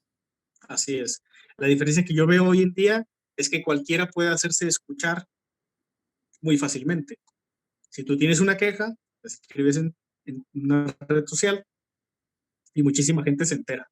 Y ahí te encuentras otras personas que están de acuerdo contigo o que les pasa lo mismo. Y es la única diferencia que yo veo, porque yo creo que anteriormente la gente también se quejaba de muchas cosas. Simplemente no se daban cuenta. Es como el mismo efecto que ocurre, por ejemplo, con la gente que cree que vivimos en una de las peores épocas de la humanidad, porque creen que todo es violencia, que todos son asesinatos, todos son tragedias, secuestros y demás. Y no, de hecho, hoy en día pasan menos. Sí, Todo ese tipo de tragedias ocurre menos. la gente Pero lo que vive pasa es que más ahora años. lo que ahora es que, lo que pasa es que ahora Sí, nos enteramos muy fácilmente y antes eso no pasaba. y fíjate que estamos en una de las épocas menos bélicas. Si tú te Así vas a es. la Edad Media, si tú te vas a, a épocas más, a épocas anteriores, la gente se moría casi de cualquier cosa. Tú tenías un desacuerdo con alguien y el desacuerdo se terminaba con uno de los dos muerto. Antes, y entramos en geopolítica, terminabas muerto en guerras, terminabas muerto en, en, en conquistas, terminabas muerto en duelos, todo era guerra, todo era pelea por el poder, por poseer. Entonces, esto unado a que la medicina no perpetuaba un poquito más la vida, pues la gente vivía menos y se moría más, Muy fácil morirse de casi cualquier cosa. ¿sí? Pero Hasta incluso cuando intentaban curarte, te podían matar, porque la sí, medicina no había avanzado lo suficiente. todo era muy riesgoso, güey. Pero regresando un poquito a esto de las generaciones, mencionas que el Internet influye mucho en el hecho de, de darle una voz a las nuevas generaciones, cosa que antes los jóvenes de antes no tenían. Y ahora esos jóvenes lo tienen y aparecen nuevos conceptos como el término influencer, ¿no? Eh, una de las profesiones actualmente es ser youtuber, ¿no? Entonces, aparecen como cosas nuevas que le pertenecen a los jóvenes de esta actualidad que estamos viviendo en el 2021 y que muchos como adultos no logran entender porque es un cambio de entrada muy repentino al cual muchos no se logran adaptar y, y que el Internet tiene muchísima influencia. Pero aquí la pregunta es, ¿cómo ha influido o cómo influye la educación en este cambio, en esta nueva generación? Porque nos quejamos de las nuevas generaciones, pero nosotros las educamos. ¿Cómo es ese mecanismo o cómo funcionaría? Uf, a ver, las generaciones van cambiando. No es lo mismo lo que le llaman ahora los millennials o la generación Z o la generación la que sea, que la generación de hace 50 años, 60 años, o los que les llaman los boomers, que boomer ya incluso se usa como término despectivo, aunque millennial también se usa como término despectivo, ya cuando, hoy en día cuando quieres insultar de cierto modo a una persona joven, lo llamas millennial. Tienes que ser un millennial, o los millennials no saben tal cosa, o lo quieren dar como una explicación a alguien que no sabe algo o que no tiene experiencia en algo. Bueno, pues es que Es que es un eres millennial, millennial, sí. es que eres un millennial. O cuando una persona mayor se queja de una más joven, pues es que eres un boomer. O lo de ok boomer. Y esos ya se usan como términos despectivos, pero también tenemos que entender que las generaciones cambian y la sociedad cambia, la sociedad va avanzando.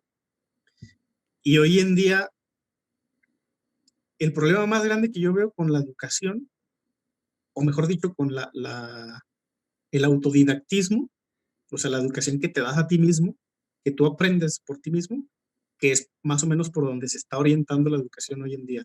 Porque de hecho en el perfil de egreso de la educación básica, uno de los aspectos es que los estudiantes sean capaces de buscar ellos mismos la información y seleccionarla. Porque hoy en día el problema no es el acceso, no es tanto el acceso a la información, sino seleccionar la información correcta. Porque yo puedo buscar, por ejemplo, un tema sobre algún aspecto social, sobre el aborto. Vamos a poner un aborto. El tema del aborto que está como que muy de moda últimamente. Pero va a depender mucho de la información que yo encuentre, la opinión que yo me voy a formar, o la educación que yo mismo voy a recibir, o por dónde voy a orientar más que nada mi opinión. Porque si yo me meto sin querer, a lo mejor, no me di cuenta, y la información que empiezo a encontrar es de un grupo perdón, una página de los que le llaman providas. Entonces, esa información a lo mejor va a estar decantada hacia un lado. No va a ser parcial esa información. Sí, ya va a Va a ser tener no va a ser imparcial, perdón. vas a tener Va a ya ser una información. un sesgo ideológico, güey. Así es. Entonces, yo tengo que ser capaz de seleccionar la información más adecuada para lo que yo estoy tratando de buscar. Entonces, el problema hoy en día es más que nada el seleccionar la información, porque información en Internet hay a morir. Tú pones una palabra o lo que estés buscando en Google y te vas a encontrar miles y miles de páginas con información, pero mucha de esa información es equivocada o está sesgada o es información parcial. Esa información que te está presentando alguien, a lo mejor la está interpretando a modo y te la está presentando a modo para que tú pienses igual que esa persona, que yo lo he visto muchísimo. Personas que te presentan información real, información de estudios reales, que sí se hicieron y sí dieron esos resultados, pero esta persona te la está presentando de modo de que tú pienses del mismo modo que ella. Entonces, eso yo creo que eso tiene muchísimo que ver hoy, porque antes el problema con las personas más mayores, el problema era que no había suficiente información, no tenías acceso a la información. Hoy en día no, el problema no es ese, ahora el problema es qué tipo de información voy a recibir, qué es lo que yo voy a estudiar, ¿Cómo la vas a de dónde, administrar? de dónde me voy a nutrir para aprender más de ese tema. Y también pasa mucho lo que lo que te mencionaba hace un rato, de que eso choca con la mentalidad de las personas más entradas en años, porque a lo mejor hay jóvenes que no están seleccionando bien esa información, que a lo mejor se están yendo, por eso vemos hoy en día, en 2021, vemos terraplanistas, vemos gente que cree que la Tierra es plana porque no está seleccionando bien esa información. Vemos gente que cree en los horóscopos porque se está nutriendo de fuentes no confiables, se está nutriendo de páginas de pseudociencia o de documental, porque el hecho de que sea un documental no significa que sea científicamente correcto. Documental simplemente es recopilación de información. Sí. Y no sabes de dónde procede dicha información, no te consta. Así es. Entonces, que sea un documental no significa que sea verídico. Porque yo una vez conocí a una persona que creía en las sirenas, creía en la existencia de las sirenas. Hoy en día, es que también te preguntas qué clase de educación ha tenido esta persona, qué clase de negligente educación ha tenido esta persona para creer que las sirenas existen. Es como creer que los unicornios existen o los duendes existen. Y no llegarlo a tomar como que, bueno, es algo más mitológico que parte de una ficción, que puede dar entretenimiento. Sí, no. Esta persona efectivamente creía que las sirenas existían porque lo vio en un documental de Discovery Channel, me parece. Creo que era de Discovery Channel. Y esta persona vio el documental y como era un documental se lo creyó completamente. Las sirenas existen. Incluso había fotos que obviamente eran fotos creadas, no era una foto real. Fabricado todo. Sí, todo era fabricado. Pero como era un documental, esta persona creía efectivamente que las sirenas existían. Y dice, ¿qué mal hace esta persona? Porque esta persona no sabe seleccionar la información que consume. Porque verlo como entretenimiento está bien. Sí. Lo ves un rato, te entretienes, te diviertes, pero ya, tú sabes que no es real eso. Pero hay personas que lo creen. Y como te digo, hay personas terraplanistas, hay personas que creen en los horóscopos, cosa que es una estupidez, pero hay gente que cree en los horóscopos. Yo te mencionaba hace rato lo de que yo soy Leo, cuando me presentaras, y tú dije que soy Leo, no, pero eso era un juego, o sea, sí, como te digo, tomarlo como y de juego hecho está bien. no lo pude mencionar, güey, pero parte, íbamos a presentar a Héctor el día de hoy para las personas que nos están escuchando. Yo iba a decir que era licenciado en educación y docente en educación primaria y que además era signo zodiacal Leo y sangre A negativo, ¿verdad? Sí, o sea, íbamos a dar todos los datos. Íbamos a dar todos los datos, pero al final no alcanzamos, pero esta cuestión de los horóscopos, sí es algo que mucha gente cree, son creencias muy extendidas y también muy dadas por sitios de entretenimiento. Hay sitios de entretenimiento que te brindan los horóscopos hoy en día. Incluso en programas, sobre todo programas de televisión, programas de radio, tienen secciones, todo. La sección de los horóscopos. Ajá. Y fíjate que, bueno, aprovechando esto que mencionas de cómo no sabemos seleccionar la información que consumimos, cómo no aprendemos a filtrarla. Algo que creo que refuerza esto es el algoritmo de Google. Porque te muestra lo que el algoritmo quiere. Lo que tú buscas. O sea, te muestra cosas relacionadas a lo que tú has buscado con la intención de brindarte un servicio más personalizado a tus intereses. Sí. Pero lo que termina haciéndote muchas veces es encerrarte en una burbuja. Y si tú has buscado temáticas que militan más hacia el antifeminismo, por ejemplo, todos estos personajes que abundan en YouTube que hablan en contra del feminismo, no te digo que con un odio, sino desde argumentos y dan su punto de vista en contra del feminismo. Entonces, todas las recomendaciones que te da YouTube, todas las recomendaciones que encuentras en Google, si lo buscas en Google, terminan siendo de personas que militan y gravitan hacia esa misma ideología. Y terminas encontrándote en recomendados más de lo mismo. Y entonces te llenas de videos, te llenas de artículos que van orientados siempre a una misma ideología y no te enteras de las antítesis de lo que tú vas consumiendo. Y por eso nos encontramos con personas que defienden a capa y espada una ideología y no buscan abrir su conocimiento con la antítesis de lo que defienden. Y creo que en parte está nutrido y está reforzado por este algoritmo de Google, que lo que hace es que te encierra en una burbuja. Es que, bueno, y hay como varios puntos a tratar. El primero para mí es que ojalá se cumpliera el perfil de egreso de la educación obligatoria, que dice este aspecto de que los alumnos deben ser capaces de seleccionar, de buscar y seleccionar la información. No digo, obviamente esto no tiene mucho tiempo que se implantó en el sistema, pero dentro de unos años ojalá se cumpla y la gente aprenda a seleccionar mejor la información que buscan, porque Sí, como te sí. digo, hoy en día es el mayor problema. Y es la necesidad más grande actualmente, y creo que la educación tiene que ir orientada en eso. Y más ahorita en la actualidad, en el formato en el que las clases, en el formato en el que la educación se está impartiendo. La persona es autodidacta y tiene que aprender a discernir, a filtrar. El siguiente punto de lo que mencionabas, yo creo que eso de que se te cierra en una burbuja, bueno, primero, Google no está buscando educar. Google lo que busca es mostrarte aquello que a ti te gusta. Por eso el algoritmo funciona así. Si tú buscas cosas educativas, pues te va a mostrar cosas educativas.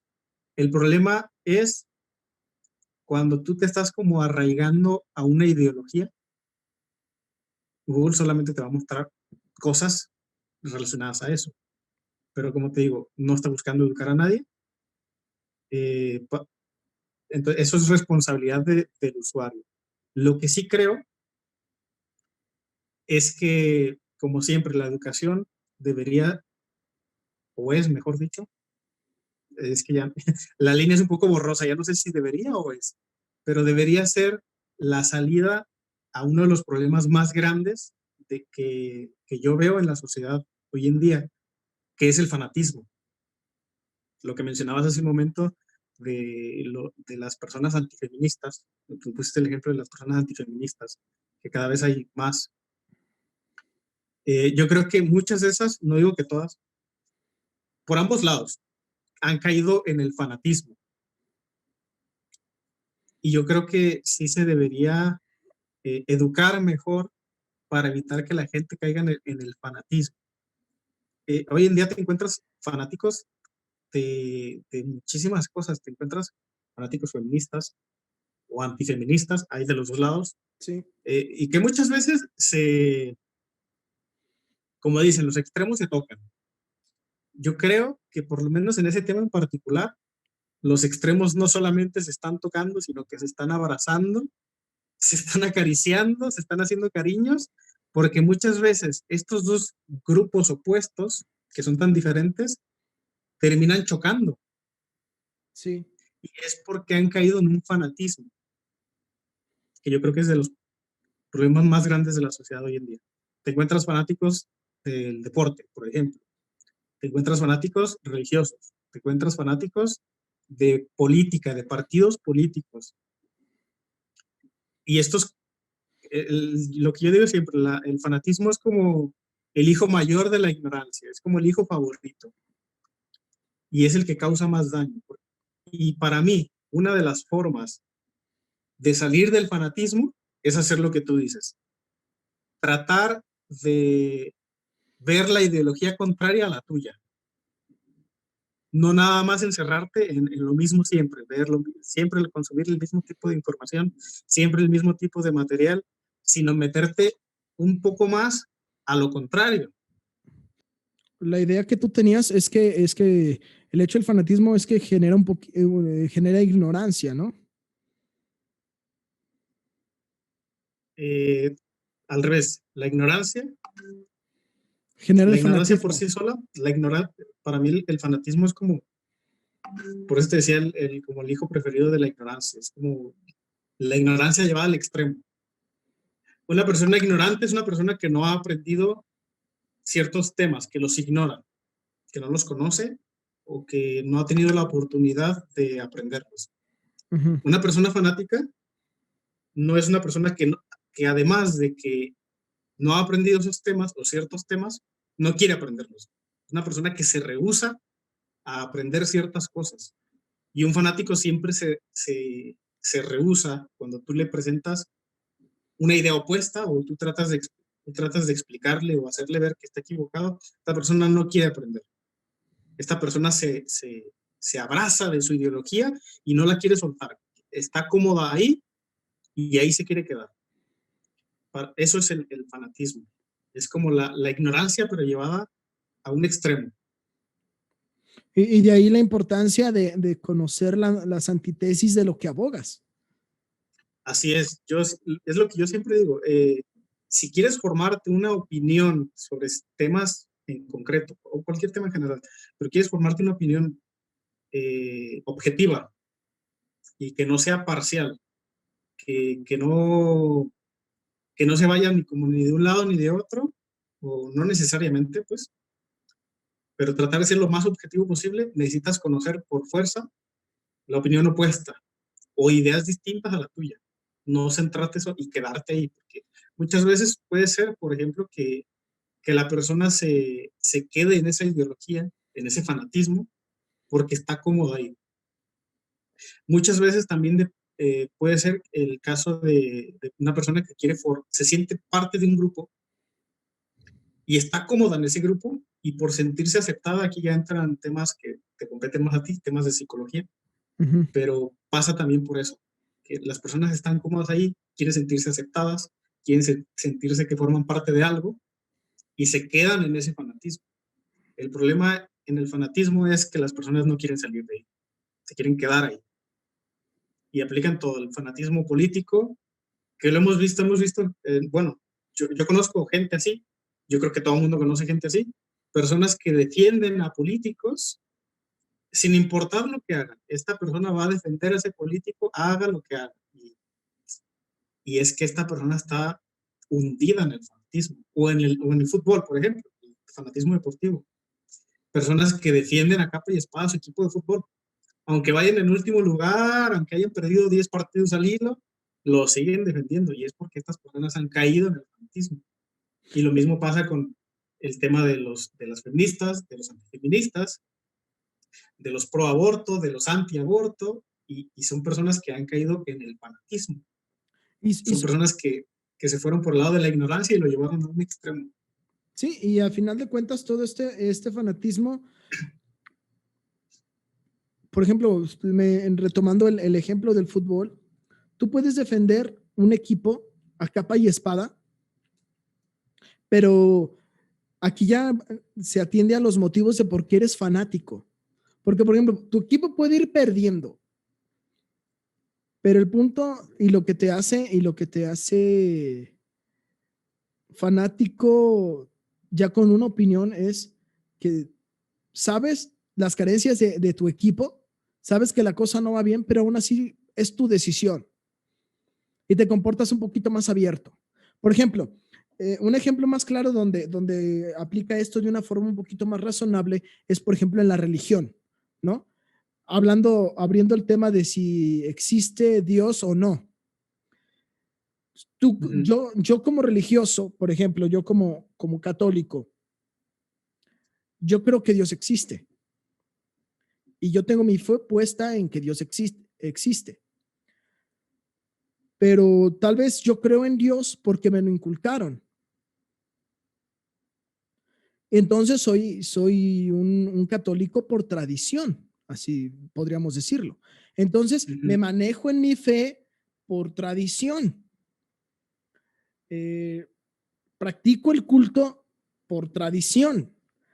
Entonces viene alguien y me da una tesis que va en contra de mis ideologías, que va en contra de mis creencias. Entonces yo fácilmente podría explotar.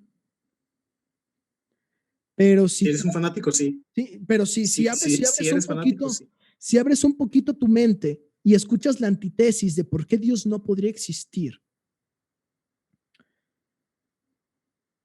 pero aún así decides seguir creyendo que sí existe y buscas argumentos, porque en la tesis a favor de la existencia de Dios, pues también hay argumentos. Hay argumentos tanto en contra como a favor de su existencia. Y aún así decides eh, seguir creyendo. Entonces ya no eres un católico, ya no eres un creyente por tradición, te vuelves un creyente por convicción propia.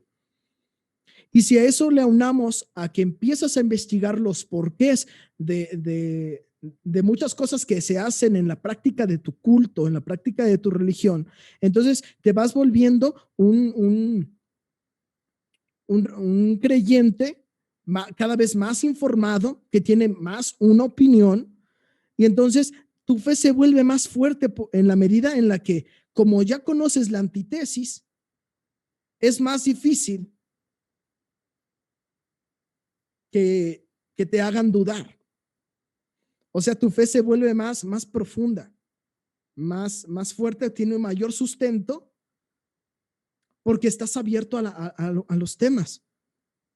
Estás más informado, eres más consciente y no te dejas orientar, nada más porque dicen, porque hay muchas cosas en la religión católica que se hacen por mera tradición y que ni siquiera litúrgicamente por la iglesia están avaladas, y son muchas cosas que hace la gente por fe.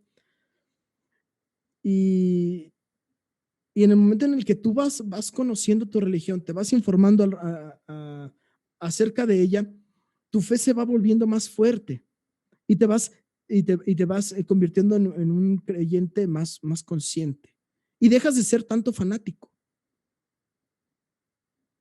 Voy a dar mi opinión impopular, que sí va a ser impopular, pero ahí te va donde yo creo que está el pequeño fallo. Hay un punto donde creo, por lo menos yo, que el argumento falla. Para ser completamente objetivo, pues tendríamos que seguir un método científico, ¿no? Sí. Para reforzar los argumentos y darle validez a tu hipótesis, tesis o lo que sea que tú estés defendiendo, a tu argumento. El punto donde falla es lo que mencionas hace un momento. Tú te informas y encuentras razones para seguir creyendo, algo así. Bueno, en palabras muy generales. Sí. Más o menos es lo que comentabas, ¿no? Uh-huh. El problema es que el método científico es lo contrario. Cuando tú tienes una hipótesis, que en un principio es una hipótesis porque la estás tratando de demostrar, todavía no sabes si es correcta o no es correcta. Cuando tú tienes una hipótesis, lo que estás buscando hacer es demostrar su falsedad o buscar formas que podrían demostrar que tu tesis, tu hipótesis, perdón, está equivocada. Tú le vas a poner pruebas que crees que de ser falso no va a pasar. A ver, si esta idea, si este argumento, si esto que yo quiero demostrar es falso, esta prueba que yo le voy a poner no la va a pasar. Y si no la pasa, entonces está equivocado. Pero si la pasa, ya tengo un argumento o esto refuerza mi idea. Entonces sería un poco hacer lo contrario. Buscar formas que demuestren que eso que yo estoy buscando demostrar lo nieguen. Que yo quiero demostrar, yo quiero encontrar algo que me demuestre que estoy equivocado. El método científico va por ese lado. Uh-huh. Pero yo considero que es un error hacer lo contrario. Que en lugar de buscar algo que me demuestre que estoy equivocado, si es que estoy equivocado, yo creo que es un error buscar justificaciones. Buscar algo que justifique y que refuerce mi idea. Yo creo que es lo opuesto al método científico. Para lograr a Entonces, fin, para para lograr crecer en certeza, conocimiento, sí. certeza de que yo estoy en lo correcto, tengo que tratar de demostrar que estoy equivocado. Y si no lo consigo, si no consigo demostrar, ya sea a mí con pruebas, que estoy equivocado, significa que estoy en lo correcto. Uh-huh. Es un poco lo contrario. De hecho, el método científico funciona. Si tú tienes una hipótesis, haces pruebas, que si esas pruebas, tu hipótesis no las pasa, entonces está mal y tienes que replantear la hipótesis. Tienes que replantearlo todo otra vez y volver a hacer pruebas para ver si está equivocado. Si pasan las pruebas, no significa que esté correcto. Simplemente significa que esas pruebas sí las pasó y eso refuerza tu hipótesis. No la convierte en verídica, no la hace real, no la hace verdad, pero sí la refuerza. Si pasa esas pruebas que tú le pones. Pero yo creo que que buscar justificaciones de lo que sea, de cualquier tema. Centrarte en buscar justificaciones lo único que hace es encerrarte en esta burbuja que decíamos hace un rato, que te encierra en lo mismo, en lo mismo, en lo mismo. Por eso yo mencionaba que una forma de salir del fanatismo es relacionarte y hablar con personas que piensan diferente a ti, que tienen la ideología contraria. Ujú. Y no nada más escucharlas, como tú mencionas, tener la mente abierta, estar abiertos al diálogo, tratar de ser empáticos, de ponerte en sus zapatos y de saber por qué esta persona piensa así, por qué esta persona tiene estas ideas. Y yo creo que esa es una forma, o la mejor forma, de salir del fanatismo. Porque a partir de ahí tú vas a buscar información, tú vas a investigar información como la que esta persona me está diciendo, que esta persona me está contando, y yo voy a poder formarme una opinión más objetiva, porque yo ya no voy a estar ni de un lado ni del otro, simplemente estoy recabando información para formarme una opinión. El problema con los fanáticos es que, como te digo, están ahí por voluntad propia. Ellos son fanáticos porque quieren ser fanáticos, porque están cómodos, porque se sienten a gusto, o porque hay muchas personas reforzando su ideología. Y es la razón por la que seguimos teniendo terraplanistas, por la que sigue habiendo gente creyendo en la homeopatía, que la homeopatía es una pseudociencia, esa cosa no sirve para nada. Y hay gente que cree en la homeopatía. Y hay la propia UDG, creo que hay lugares donde imparte homeopatía, cursos de homeopatía, no sé si sea licenciatura o cursos o no sé qué sea, pero yo he visto especialista homeópata por la Universidad de Guadalajara. Creo que sí era la universidad una universidad de Guadalajara, pero era una universidad con reconocimiento, con prestigio, impartiendo homeopatía, que a mí hoy en día se me hace ridículo. Es como decir curso de astrología. O sea, te estás enseñando pseudociencias, estás enseñando algo que no tiene sustento científico. Y el problema también es que hay muchos adultos transmitiéndole esas creencias a los niños, a las personas más jóvenes. Hoy en día es muy común que las personas sepan su signo zodiacal, es lo más normal, todo el mundo se sabe su signo, pero no todas las personas saben su tipo de sangre, por ejemplo. Ujú. Y hay cosas más esenciales, más básicas, más importantes que la gente no sabe, pero sí se saben su signo, sí se saben se saben por lo menos dónde encontrar algún homeópata o muchas otras pseudociencias. Y el problema también muchas veces es que los propios maestros, los propios docentes, creen en este tipo de cosas. Mira, O sea, ellos no van a justamente corregir a los niños. tomando a colación esto que mencionas, y tratando de centrar un poco, porque creo que sí, quizá el tema se desorientó un poco. Estábamos explicando todo esto por la responsabilidad que conlleva el tener tanta información al alcance. Y Así ahorita es. tratando de aterrizar un poco y conectarlo con otro tema que creo que es muy sensato hablar, de todas estas personas que de alguna u otra manera desinforman y trabajan a partir de cosas que no están del todo comprobadas. Y me hace pensar mucho en la responsabilidad que se tiene como comunicador, como persona que sale a las redes, que entra a Internet y empieza a comunicar cosas. Por ejemplo, está esta cuestión que mencionábamos antes de iniciar el podcast de los canales de aprendizaje, de las inteligencias múltiples, ¿no? Que también es una pseudociencia. Cómo el autor, cómo el autor eh, sabía de antemano que se trataba de talentos, pero le puso el nombre de inteligencias para desafiar a los psicólogos y al final tuvo un impacto tan grande que se terminó usando como un sustento en el sistema educativo. Así es. Y el problema no es, porque este tema de las inteligencias múltiples se introdujo como un refuerzo para la inclusión, para que ningún niño, ningún estudiante, ningún adolescente se sienta excluido. para no decirles, no es que no seas inteligente, es que tú tienes otro tipo de inteligencia. Para las Pero personas como, que nos están escuchando, creo que convendría poner un poquito en contexto lo que son las inteligencias múltiples. ¿Nos podrías ayudar, Héctor, a así es, contextualizar?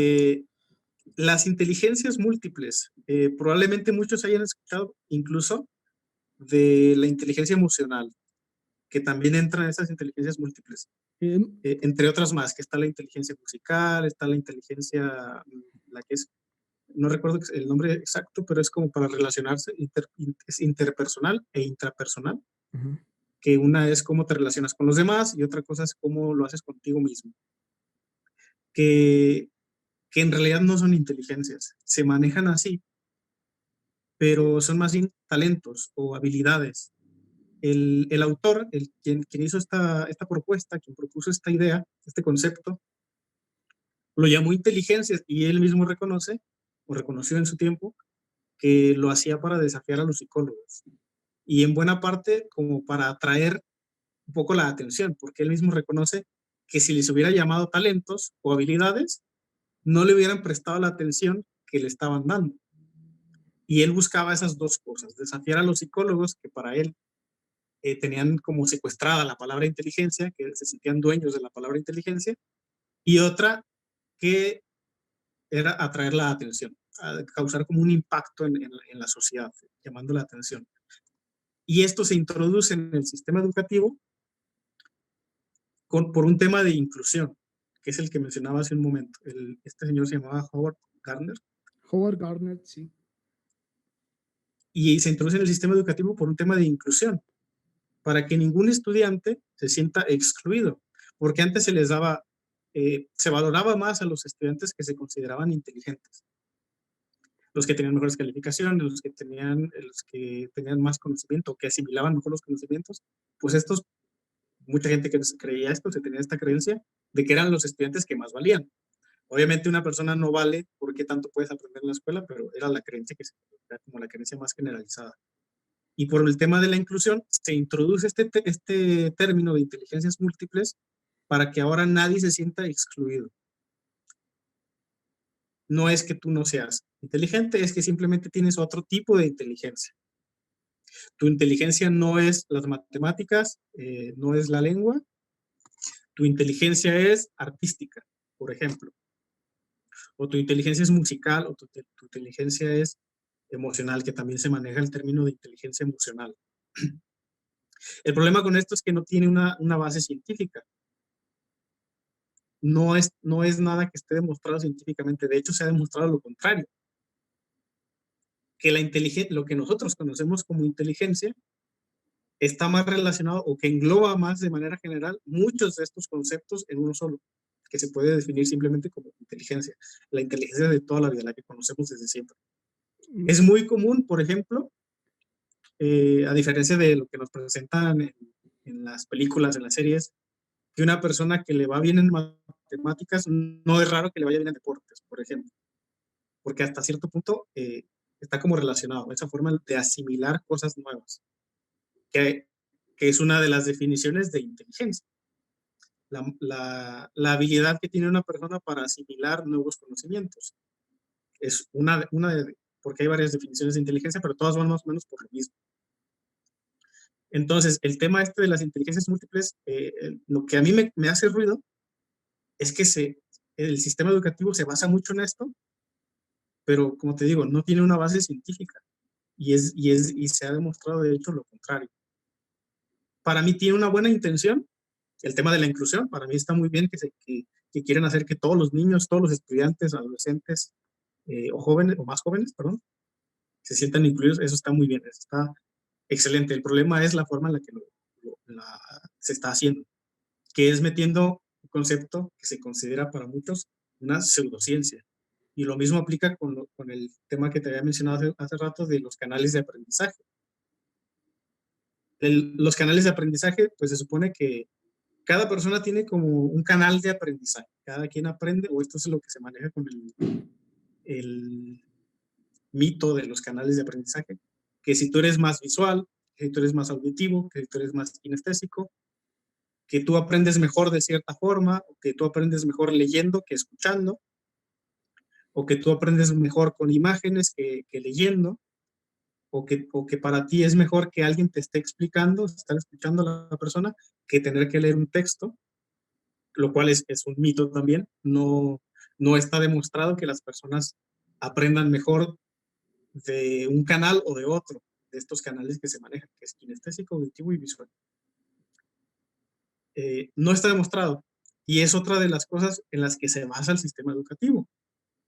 Que, como te mencionaba hace rato, si no identificamos bien los problemas de la educación, no vamos a poder resolverlos.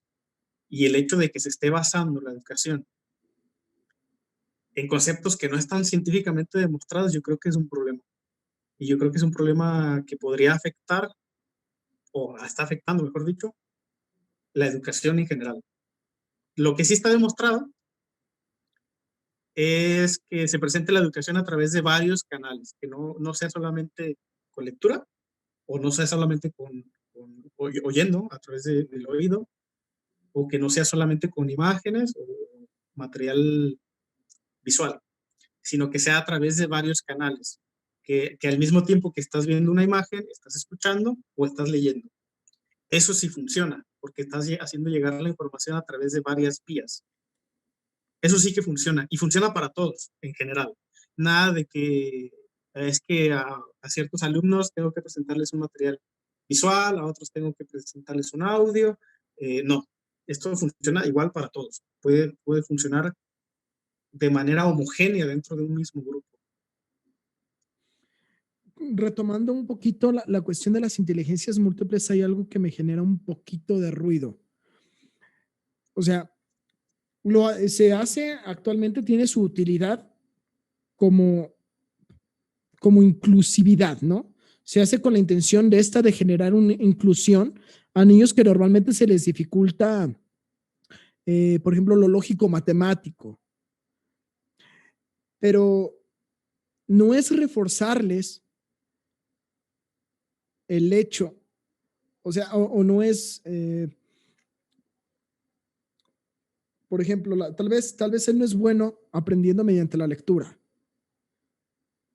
pero tal vez él aprende mediante la música, por ejemplo. Tal vez lo suyo no es escribir, lo suyo tal vez no es redactar, lo tuyo es más lo musical, lo artístico, por ejemplo, que es como una narrativa que le puedes dar a alguien que a partir de las inteligencias múltiples.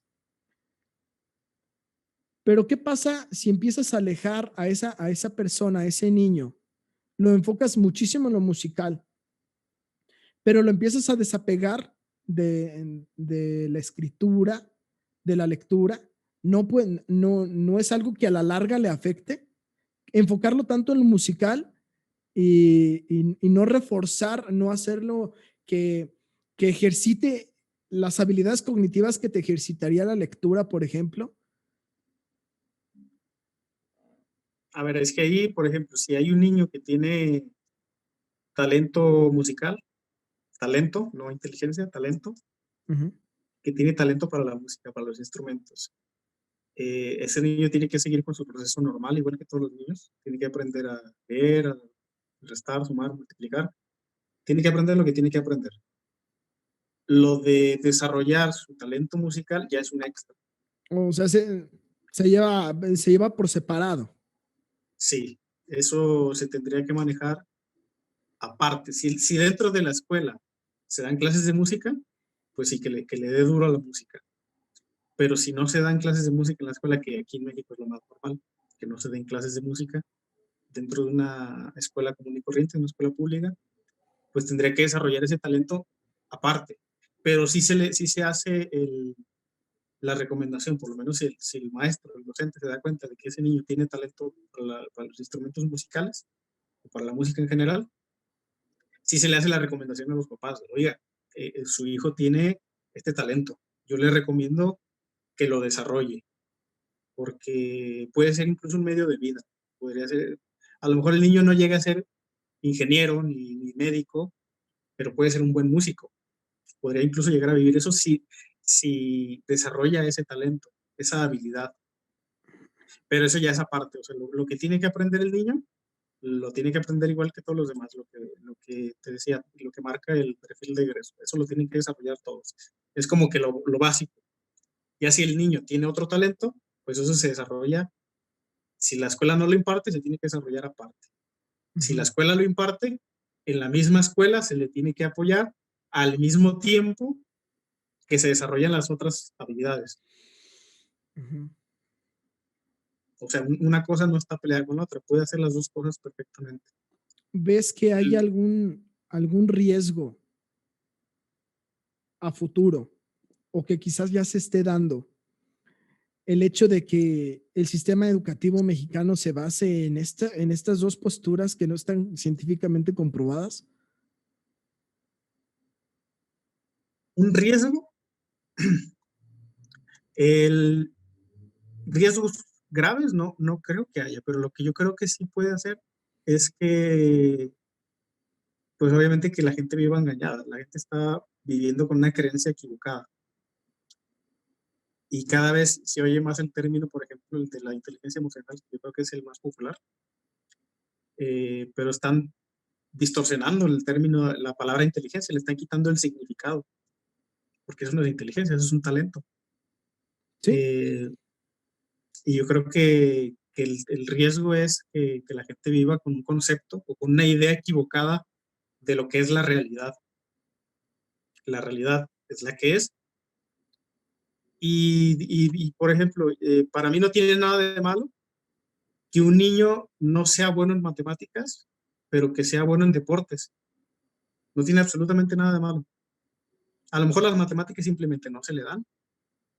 O a lo mejor pasa lo que mencionabas hace rato, que no le gusta. Y a él lo que le gusta es el deporte.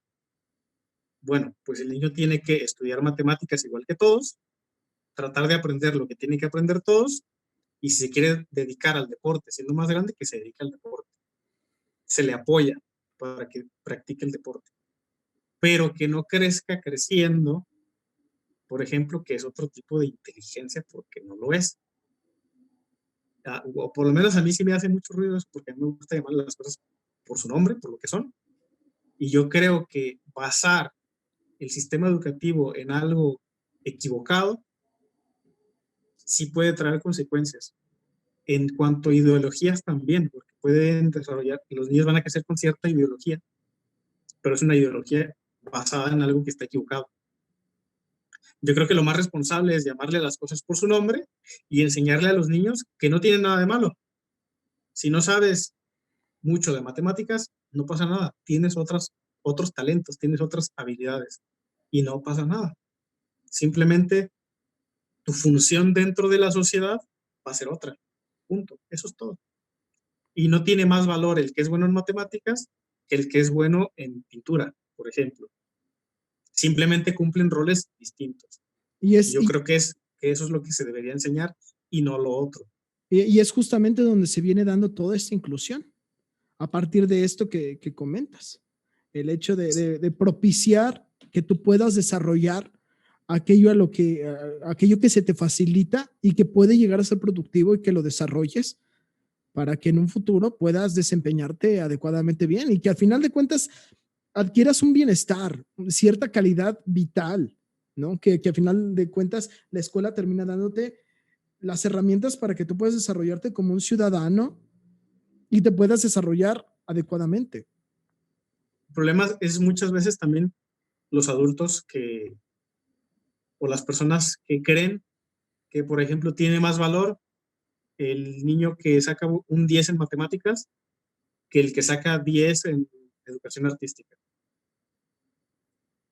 Y no debería ser así. Simplemente deberíamos enseñarle a los niños, a los estudiantes en general, que no tiene nada de malo que seas más bueno en una cosa que en otra. O sea, es que se le da demasiada importancia, que yo sé que la tiene, yo sé que español y matemáticas tienen mucha importancia porque son básicas, como la base para lo que tú vayas a hacer más grande. Tienes que saber un mínimo de matemáticas y un mínimo de español, del idioma. El problema está en eso, que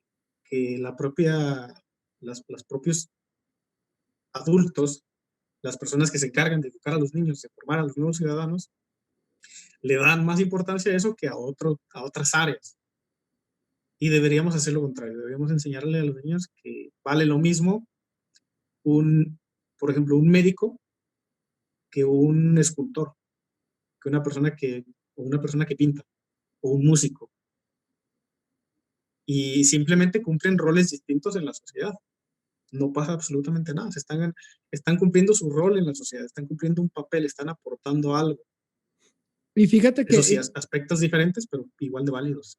y fíjate que toda esta visión que genera los talentos múltiples, porque yo pienso que habrá que empezarlos a llamar talentos, Sí, sí, las cosas por su nombre. dan pie a pensar de esta manera, cosa que no se está haciendo ahorita por parte de las generaciones anteriores. Las generaciones anteriores todavía le están dando mucho pie a lo que tú dices, español y matemáticas.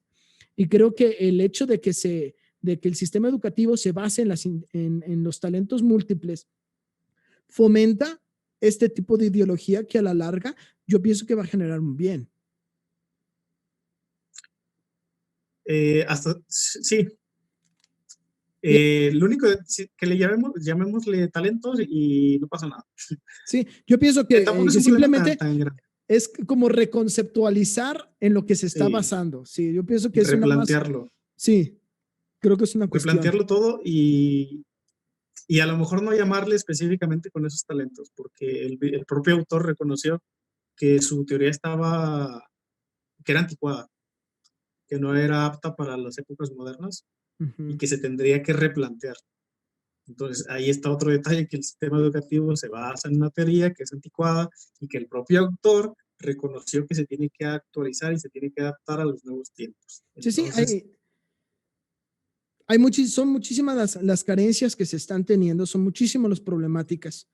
Y bueno, Héctor, lamentablemente estamos llegando ya al final de este episodio.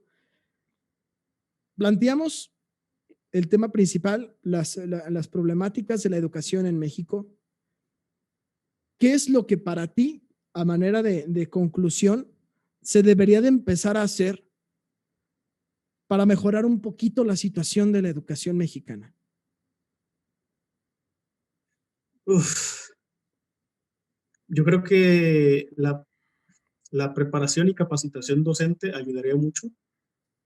O sea, a los que se están formando, eh, darles la capacitación necesaria, o sea, que salgan de la carrera con esos conocimientos que el Estado quiere que tengan los docentes, y a los que ya están trabajando se les capacite a través de cursos, no importa que sean cursos en línea. Ahorita yo creo que todos los docentes por lo menos tienen internet y saben manejar una computadora, por lo menos la gran mayoría, y que se les capacite a todos, se nos capacite, porque todos necesitamos actualizarnos, necesitamos adaptarnos a la época actual. Yo creo que también ayudaría mucho el acceso a Internet, que se les brindara, por lo menos en las escuelas. Ahorita es difícil porque no se están teniendo clases presenciales, pero yo creo que en las escuelas los niños deberían tener un acceso a Internet y el docente debería enseñarles a seleccionar esa información, a usar el Internet como una herramienta, como lo que es una herramienta, y que no caigan en el fanatismo. Pero se necesita dinero, se necesita mucha inversión y lo veo difícil. Pero ojalá en unos años que llegue a pasar eso, que las escuelas tengan el material suficiente, que tengan acceso a Internet, que tengan lo necesario para que verdaderamente sea una educación de excelencia, o por lo menos de calidad. Yo creo que para la excelencia falta mucho, pero que sea de buena calidad y que se cumpla el perfil de egreso. Porque, como te digo, el perfil de egreso contempla ese aspecto de que los alumnos deben ser capaces de buscar la información por ellos mismos y de seleccionarla. Y yo creo que eso no se está dando. Yo creo que no se está dando y que hay algo que está fallando ahí. En la formación, no se les está enseñando a los alumnos a seleccionar la información correcta. porque muchas veces los propios docentes no sabemos buscar la información correcta. Y adultos en general, la mayoría de la gente es algo que falla mucho. Pues sí, esa manera de intentar resarcir y tratar de mejorar todos estos aspectos. Y como tú lo mencionas, pues es un arduo trabajo que va a llevar muchísimo tiempo y que necesita del trabajo diario de ustedes, docentes, para, para hacer de las nuevas generaciones algo cada vez mejor y de hacer de la experiencia de educarse algo cada vez más placentero, algo cada vez más equitativo para todos y que nos puede llegar a todos de la manera más óptima, ¿no? Yo pienso que todo el valor tiene que ver con ustedes, docentes, porque ustedes son los agentes de hacer todo este cambio. Porque ustedes forman a los niños que en el futuro van a ser doctores, van a ser enfermeros, van a ser arquitectos, van a ser a los profesionistas del mañana. Y también forman de una u otra manera a los padres y madres del futuro. Entonces yo pienso que el trabajo no es sencillo, hay mucho que hacer y también hay mucho que sin duda se va a lograr. Héctor, quiero agradecerte por haber estado aquí, por habernos compartido todo esto. En verdad, si en algún momento quieres volver a platicar, eres bienvenido. Este es tu espacio, este es tu podcast. Y pues nada, muchísimas gracias por habernos compartido todo, tus conocimientos, tus experiencias, tus opiniones. Gracias, en verdad. Muchísimas de nada. Nada, gracias a ti también. Ya sabes, cuando quieras invitarme, yo aquí estoy. Claro que sí. Para lo que quieras hablar, y aquí echas un telefonazo, un mensaje y nos echamos otra plática. Ya está. Este es tu espacio. Bueno, gracias también a todos los que nos sintonizaron. Gracias por haber compartido este momento con nosotros. Antes de irnos, quiero invitarlos a que nos sigan en nuestras redes sociales. Nos pueden seguir en Facebook como El Viejo y Triste Tercer Mundo. Y también, si quieres, sígueme en mi Instagram. Estoy como ruso_p, ruso con doble Z. Bien, no queda nada más que despedirnos. Esto fue El Viejo y Triste Tercer Mundo. Yo soy Ruso Palpater y nos vemos en el próximo episodio. Chao.